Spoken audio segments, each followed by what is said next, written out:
We hear from local servers and bartenders getting their COVID vaccines. Phil Lindeman with your news from Avalanche Physical Therapy on Krystal 93. First, a vehicle fire is clogging up traffic on westbound I-70 at Vail Pass. The left lane reopened around 3:45, but cars are still backed up for a mile or two. Keep it tuned to TJ for the latest. Tomorrow, CDOT is closing westbound I-70 at the Copper exit for semi-truck recovery. Closure starts at 10 a.m. and could last until 1 p.m. Again, that's tomorrow with a full closure of westbound I-70 at the Copper exit. Westbound lanes and Highway 91 stay open.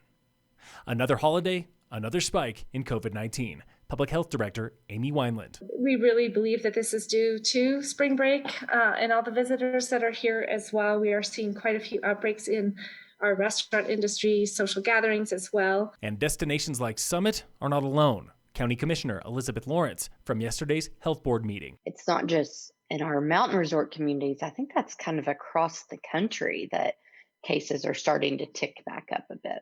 Yeah, definitely had been seeing plateaus and now some increases. Restaurants in Dillon, Frisco, Keystone, and Summit Cove have suffered virus outbreaks this month. And yesterday, 500 local servers and bartenders got vaccinated through a state-run pop-up clinic. Here's what they had to say after getting their shots. I think it's a really good example to set for my employees and really encourage them that they should go get the vaccine as well. I think working in the restaurant, you come in contact with lots of people on a daily basis, so this is like more safe for me and my friends and my family, and I look forward to being able to travel again.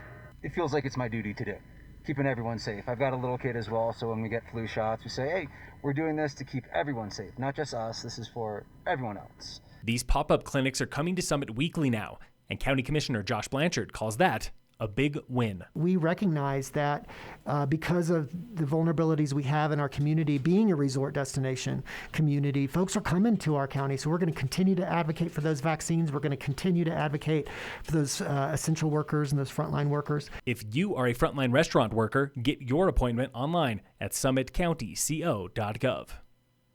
Tomorrow is jury selection in a landmark backcountry criminal case charging 2 local snowboarders with reckless endangerment for an avalanche above the Eisenhower Tunnel last March. Defense attorney Jason Flores Williams.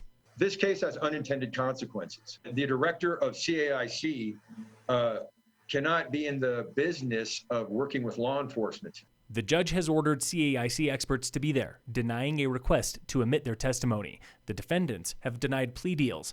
Trial is scheduled for 2 days.